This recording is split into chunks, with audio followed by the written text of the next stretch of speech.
All right. I want to share my story with you. So this is actually me back in 2019 when I was a GM at Shopify. At that time, the company was growing like mad. It was an awesome place to be.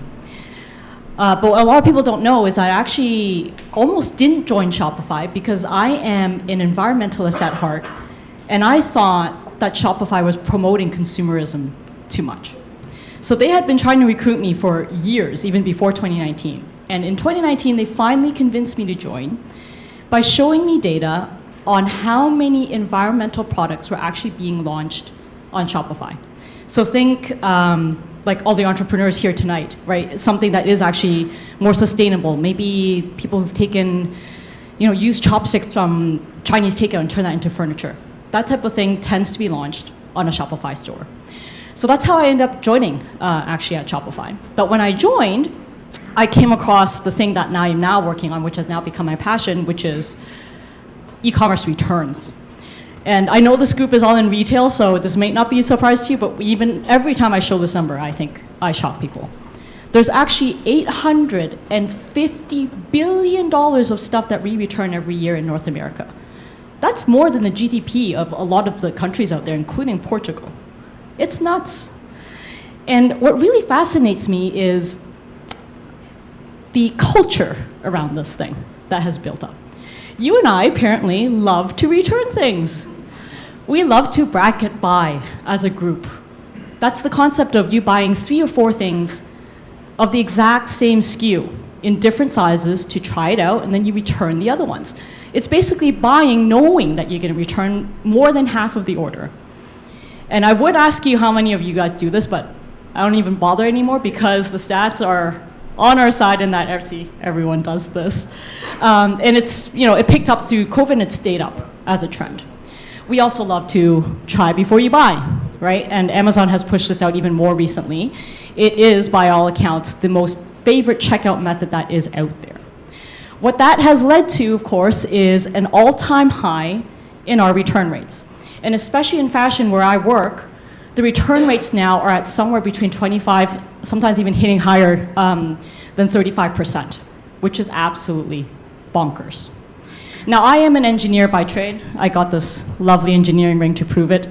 So what really got me when I joined Shopify was the whole problem space around returns.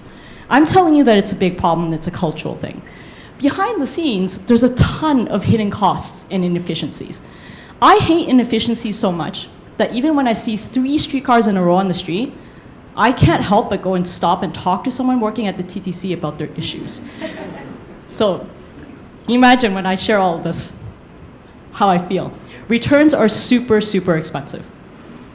It costs almost, when you add it all up, around $30 for a brand to actually take a return back. This number is actually really, really hidden because most of the brands honestly don't have all the tracking and the visibility to actually add all the dollars up. But when you add in the inflation that has been happening, the rise in cost of fuel, the labor costs going up, this is where we're at. The other thing is that it's super, super tough to deal with returns.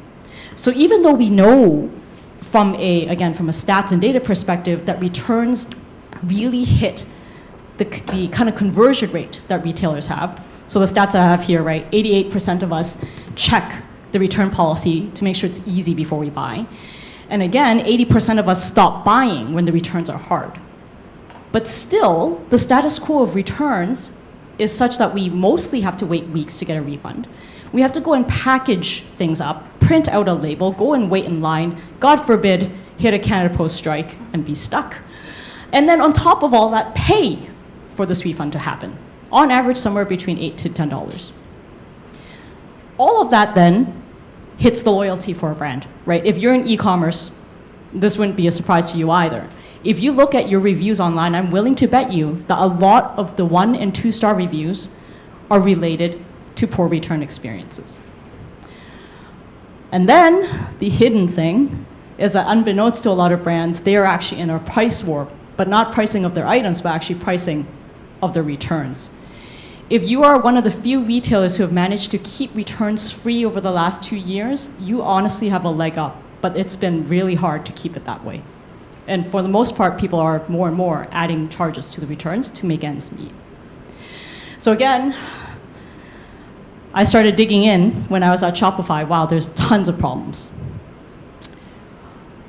The kicker, though, is the environmental part. There's 24 million tons of carbon emissions related to e-commerce alone, e-commerce returns alone. Sorry, that slide should actually have said returns. And it's not just the packaging or like all of the kind of paper goods that you might think of that's causing the harm. It's actually us shipping things back and forth unnecessarily. So if you are in e-commerce, you'll know our single kind of hub and spoke model for doing fulfillment means that mostly we ship worldwide nowadays from a single centralized warehouse. When a return happens, it has to actually come back to that single centralized warehouse. So when you think about a return rate that's around 30%, that's 30% of a retailer's stuff coming back. Not only that, it's 30% of someone trying something on, knowing that they're going to ship that back. And then next time they buy, or someone else buys that thing, it also gets shipped back. It's almost like if you think about someone trying this shirt on in a store over and over again before it gets sold, that return rate is 50%, and every single time online it's bought, it's going around and around across countries and oceans. It is absolutely horrible for the environment. On top of this, Amazon has now set the standard. And this is where you say, well, Sylvia, what the heck does Amazon have to do with this? Well, Amazon set the standard for one-day shipping, and everybody had to keep up. They have now also started to set the standard for returns, which is what we call naked returns. It's package-free, it's label-free, it's an instant refund with just a QR code. On its own, it's not problematic. It's actually better for us as consumers. The problem is, when you think of all the stuff I just told you that the brands are facing, they now have time pressure because of Amazon to keep up.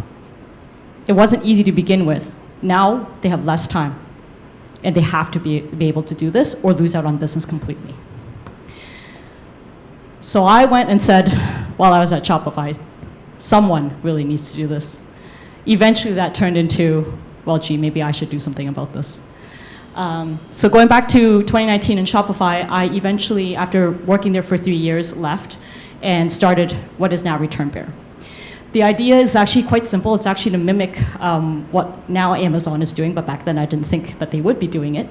It's essentially providing return points across a geography for the instant refunds, pairing that with hubs to do consolidation, and then in the end, ideally, reducing the amount of returns that are happening cross-border and doing local forward fulfillment to save costs, to improve the customer experience, and also at the same time reduce emissions. I'll be honest, it hasn't been easy doing all of this. I was going to share with you a few of the anxiety-inducing risks. Keep me with the time. Yeah. One first thing was when we first started ReturnBear, we were only working with a lot of the smaller direct-to-consumer brands. And we realized that as a logistics company, you can't scale by adding, actually, you need volume in order to scale. In order for you to get volume, you really need some of the big guys in place. But we didn't really have the tech for that. And the investment required to get a big fish, so to speak, in the beginning looked really, really daunting. Like all the things that we need to do to serve an enterprise customer in terms of scale, in terms of like security, even getting like SOC compliance was a lot of stuff that we hadn't planned for. And so we took and decided as a team that we would invest in it. But in the startup land, I think a lot of you might understand this as founders. Every single day that you're burning through your cash is anxiety-inducing. And so we decided to go after a big retailer and at least seed the volume in the network. But it took us, almost, I think, 9 months. And eventually we landed a deal with HBC, which was kind of our first proof point. And from there, we were able to launch in all of their stores to get our network growing. The second thing that we did was actually pivot in our second year.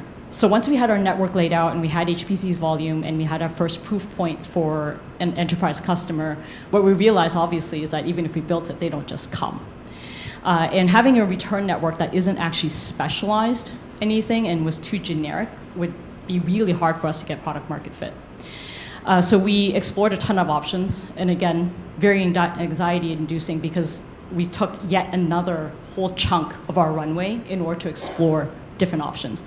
We explored B2B returns, we explored doing e-commerce, going into the circular economy, doing marketplace returns, and eventually landed on the cross-border returns because, like I just told you, there's just so much waste in shipping things back and forth across borders. That was a big risk that so far has paid off. We were able to double the annual contract value of the brands that we work with within a year. And then also just recently signed a huge partnership deal that hasn't quite been announced yet, but I'm just going to say it, with Global E, which is a large e-commerce provider, and they're making us the default provider for returns in Canada. The last thing is actually going against the grain. This one, the jury's still out on whether it's the risk that will pay off or not. But when you look at returns right now, most of the return providers are software only.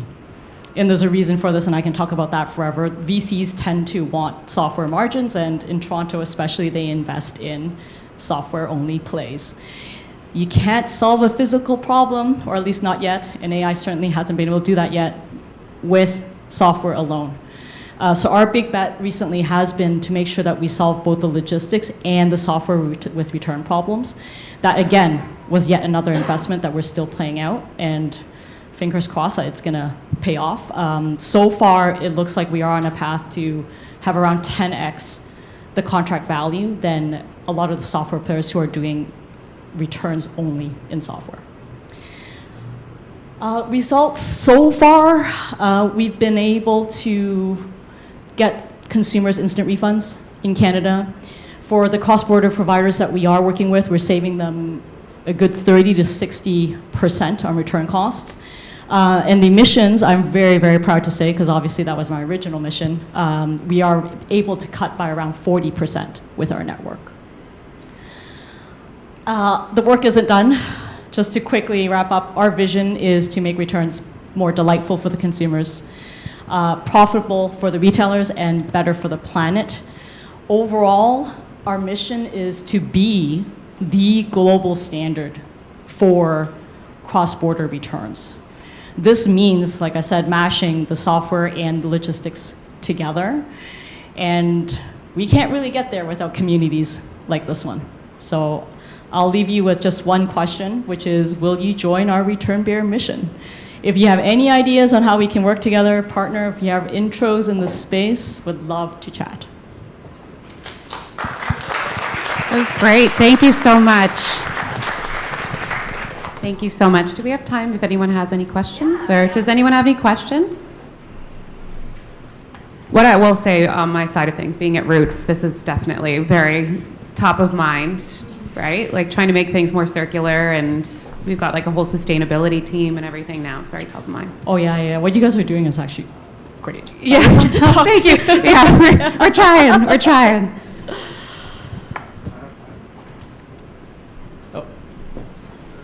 Thanks.